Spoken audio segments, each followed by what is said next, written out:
Hey everybody, this is Brian and welcome to the 7th C# video. We're just going to go to new project and then you're going to do console application. Today we're going to be covering the for loop. The for loop is different than the do loop and the while loop in the sense that you can do something X number of times. And let's kind of illustrate here. We'll say int I equal 0.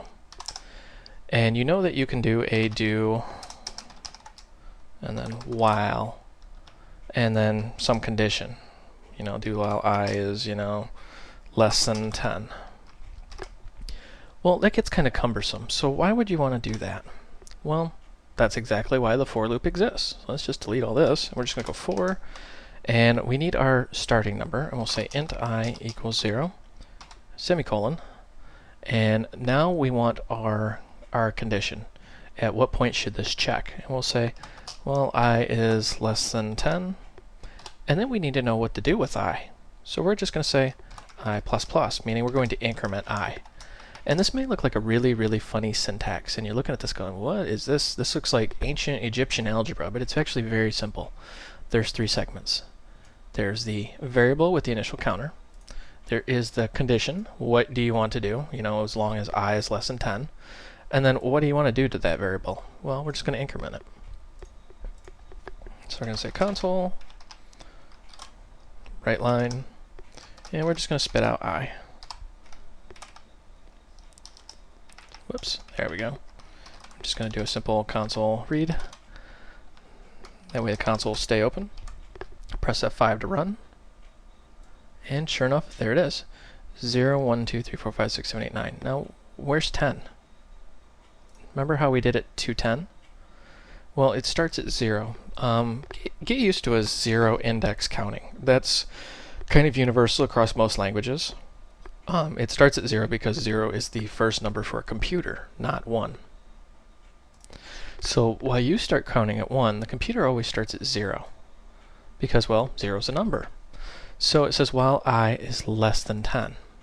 What happens is I keeps going, it gets to 9, and then it says I++ right here, because this is the last thing that happens. You could have very easily written this as I++ right here, meaning you're incrementing I. But it does it for you right here. So when that hits 10, it goes back and reevaluates this and says, I is not less than 10. Now if you wanted the 10, you could say less than or equal to 10, and it'll count from 0 to 10, or 11 numbers. Let's test that just by F5. Sure enough, 0 through 10. There's our 11 numbers. Yes, 0 is a number. That's something you're going to have to get used to in the programming world. So that is the for loop. Now, you can also use, let's just do a little copy and paste action here, the for loop as an infinite counter. That is a valid for statement. Now, don't really have an I in there, so we'll just say forever.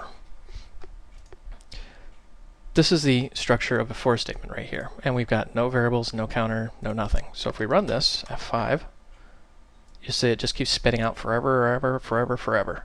That's because it's just going to keep going indefinitely. And then we would just simply add in int, and we'll say x equals 0. And actually, let's do the reverse. Let's say x equals 10. We want to say x greater than 0. Actually, we'll say greater than or equal to 0. And then we'll say x minus minus. So what we're going to do is we're going to decrement the counter, and then we're just going to print out x right here. Save your work, run it.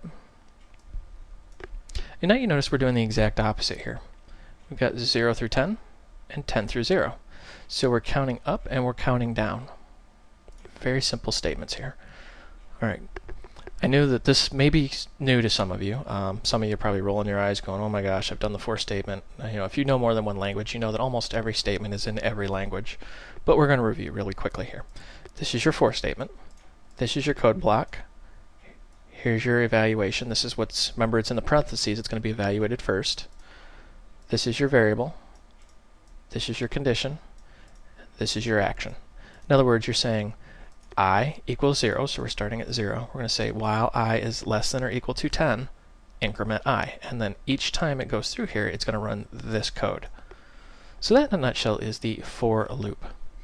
Well, this is Brian. Thank you for watching. I hope you found this video educational and entertaining.